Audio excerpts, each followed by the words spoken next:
Bonjour à tous et bienvenue dans cette matinale santé organisée par la Mutualité française Centre-Val de Loire et la République du Centre.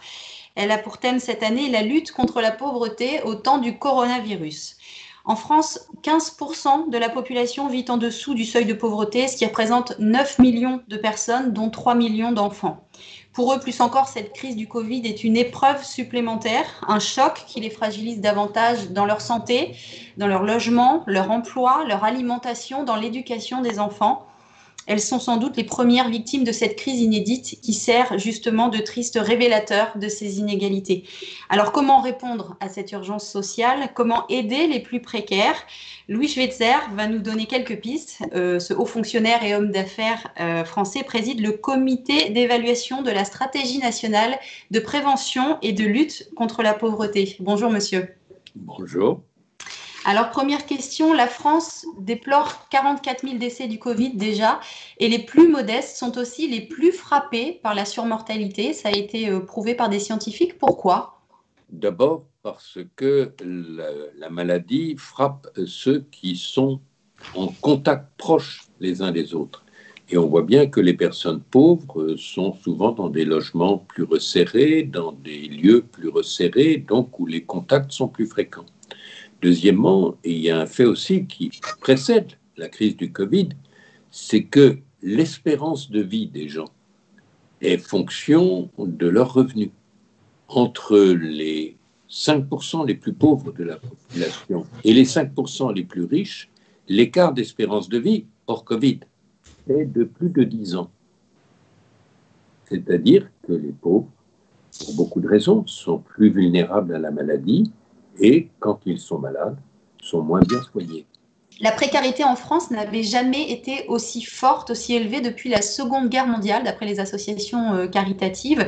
Beaucoup ont ou vont basculer dans la pauvreté. Qui sont ces nouveaux profils, qui sont ces nouveaux visages de la pauvreté en France? On a effectivement une étude qui a été faite par le Secours catholique qui donne des indications sur qui sont ces nouveaux pauvres. Alors, il y a, au fond, pour les gens qui avaient un salaire stable, les gens qui avaient un CDI, les systèmes de chômage partiel ont permis de maintenir à peu près les revenus. En revanche, pour les gens qui avaient une toute petite entreprise, qui étaient auto-entrepreneurs, la coupure d'activité n'a pas été entièrement compensée. Donc, problème, ces gens étaient déjà pas très riches, avaient des faibles revenus, et il n'y a pas eu de mécanisme de compensation. Pour les gens qui avaient un emploi intérimaire, il n'y a pas la même couverture chômage que pour des gens qui ont interrompu un CDI. Et donc, ces gens-là sont au départ plus fragiles, les revenus plus faibles, et les mesures de compensation telles qu'elles ont été définies les compensent moins. Comment les préconisations des associations humanitaires comme ATD Quart Monde, par exemple, et les attentes des personnes qui sont cette fois en très grande précarité ont-elles été prises en compte? Et est-ce que face à l'ampleur de cette crise, est-ce que des moyens financiers, notamment supplémentaires, sont-ils prévus? Alors, il y avait des mesures qui touchent aussi les personnes pauvres dans le premier plan de relance. Dans le second plan de relance en septembre, il y avait un tout petit peu de mesures qui concernaient les pauvres, à peu près 600 millions, parce que, par exemple, une partie des personnes pauvres touchent l'allocation de rentrée scolaire. Il y a eu des aides spécifiques aux associations caritatives. Et puis enfin, il y a eu un plan annoncé par le Premier ministre de 2 milliards d'euros pour les personnes pauvres. Donc il y a une série de mesures, je dirais, en faveur des personnes pauvres. Mais reconnaissons-le, proportionnellement, les personnes pauvres ont bénéficié de moins de mesures de soutien que les entreprises ou les personnes qui n'étaient pas en situation de pauvreté. Justement, peut-on traiter la crise sanitaire sans traiter la crise sociale qui en découle? Et donc, vous le disiez un petit peu déjà, les moyens supplémentaires, enfin les moyens mis sur la table par le gouvernement ne vous paraissent pas suffisants, donc. Il y a eu des mesures transitoires qui ont été prises. Mais au fond, ça implique de dire quelques mots de la stratégie de prévention et de lutte contre la pauvreté. Cette stratégie est fondée sur deux idées. La première, c'est d'éviter que la pauvreté soit héréditaire. Autrement dit, de prendre en charge les enfants dans des familles pauvres de façon à ce que la pauvreté ne se renouvelle pas chez eux. Et deuxièmement, d'aider les gens à accéder à l'emploi. Donc, au fond, cette stratégie ne traite pas directement des adultes les plus pauvres. Parce qu'on le sait d'expérience que les adultes les plus pauvres ne peuvent pas accéder à l'emploi. Et donc, le comité que je préside d'évaluation a ajouté un troisième axe d'évaluation, c'est éliminer la grande pauvreté. La pauvreté, c'est quand vous avez moins par unité de consommation, c'est-à-dire un adulte, un couple, c'est 1,6 unité, etc., 1030 euros par mois, c'est-à-dire 60% du revenu médian. Le revenu médian, c'est le revenu de part et d'autre duquel il y a la moitié des Français. Bon, la grande pauvreté, on peut dire, c'est 40% du revenu médian, c'est-à-dire moins de 700 euros par mois. Et les gens qui sont dans cette situation-là ont accédé à l'emploi, c'est très difficile parce qu'ils sont tellement préoccupés de questions de survie que la recherche d'un emploi est difficile. Et puis, disons-le simplement, quand ils sont en concurrence avec d'autres, ils ont peu de chance de trouver un emploi. Et donc, il faut aussi traiter cette très grande pauvreté.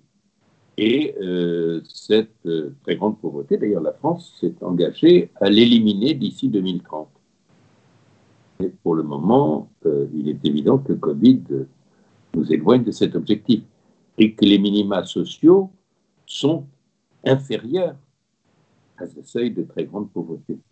Justement, vous évoquez les minima sociaux. Que pensez-vous de la proposition du Conseil économique, social et environnemental d'instaurer un revenu minimum social garanti qui se substituerait à 7 des 8 minima sociaux existants?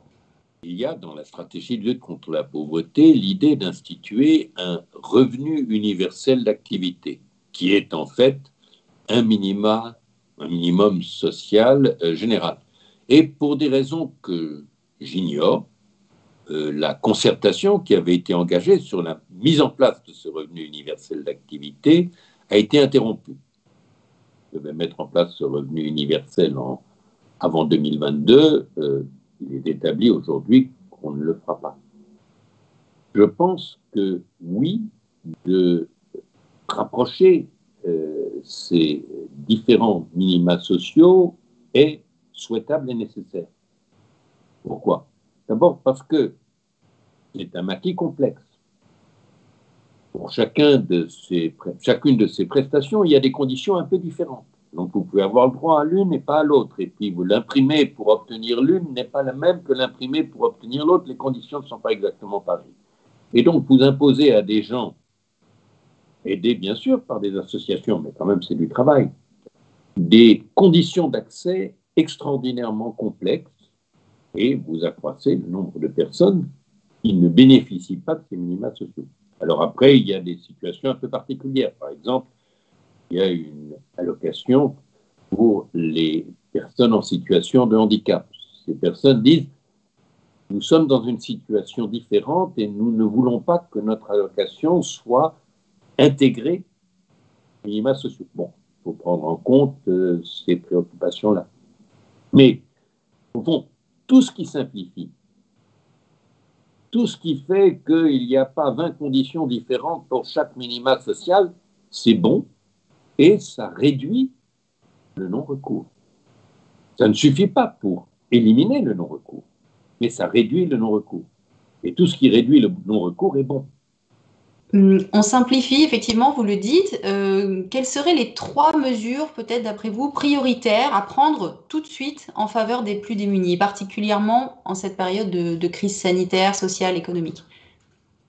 Bon, ma conviction, mais là je m'exprime mes convictions personnelles, c'est qu'il ne s'agit pas seulement de prendre des mesures temporaires pendant la crise du Covid, il s'agit aussi de s'interroger sur ces minima regroupés et dire, par exemple, que ces minima regroupés doivent permettre de garantir qu'aucune personne n'est plus en situation de très grande pauvreté.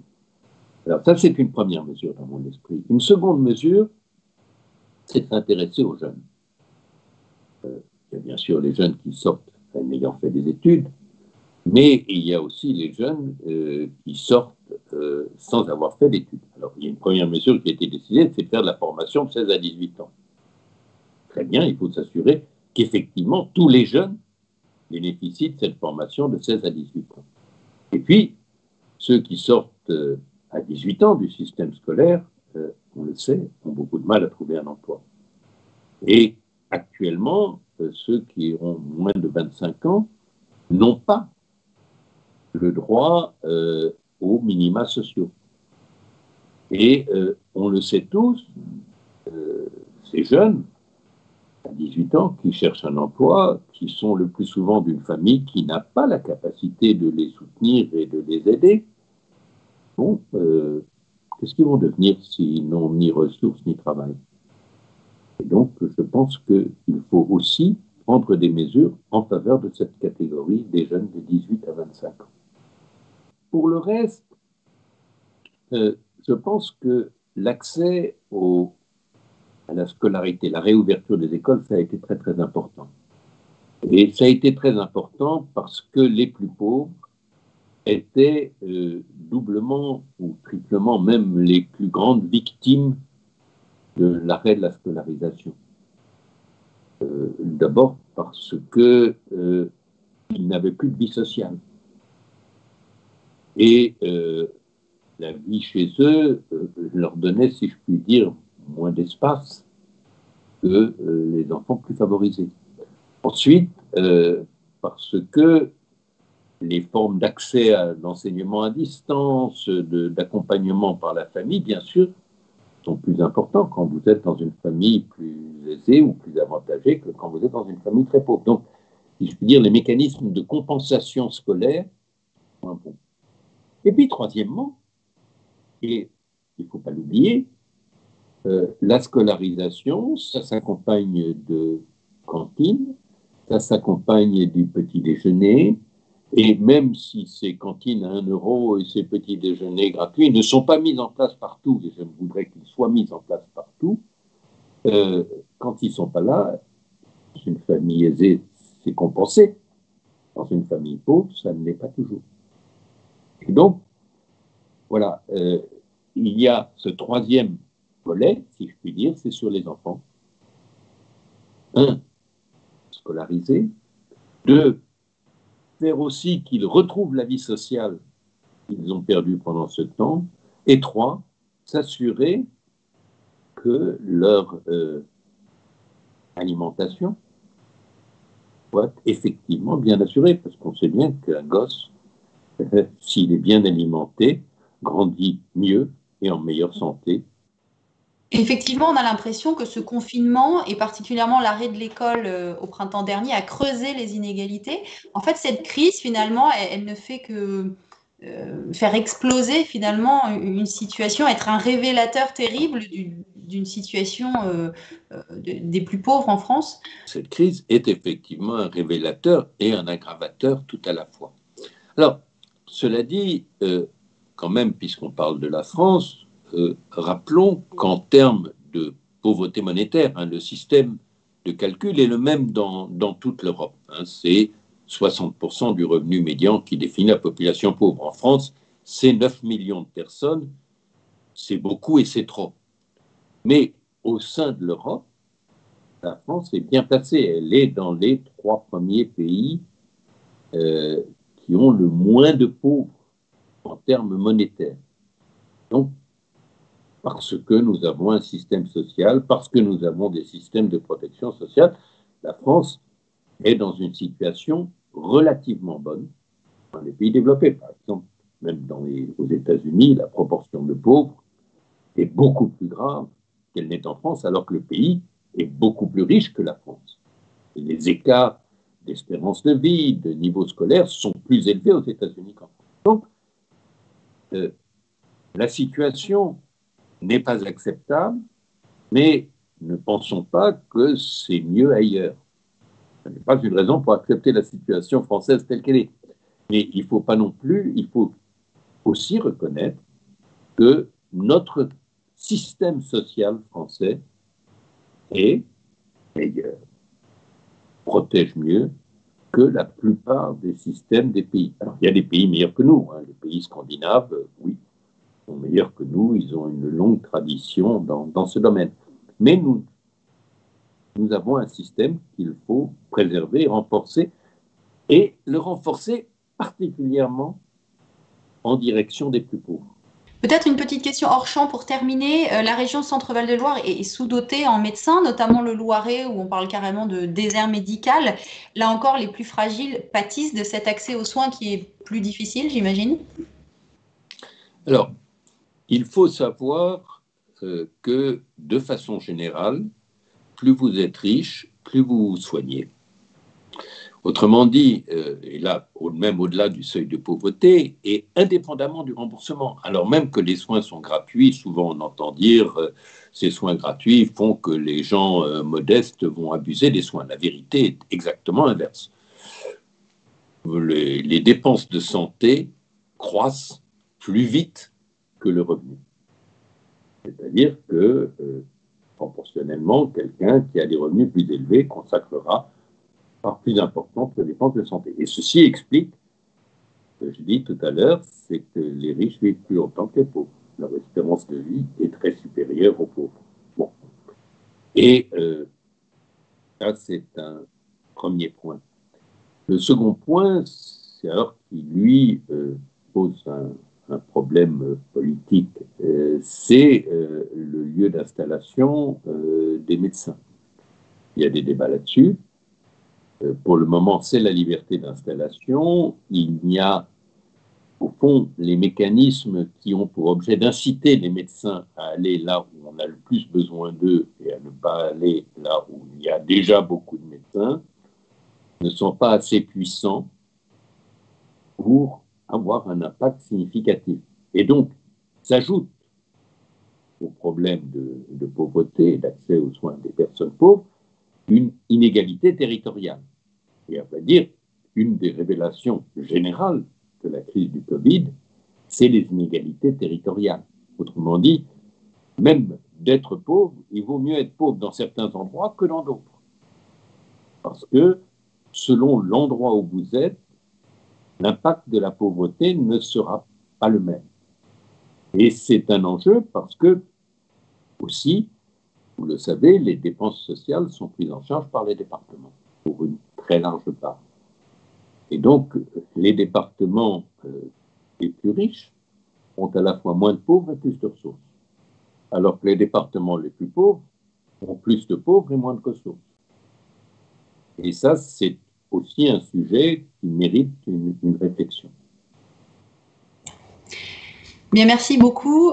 C'est la fin de cette matinale santé. Merci à Louis Schweitzer, notre invité, pour son précieux éclairage. Merci à tous de nous avoir suivis. Passez une bonne journée. Merci.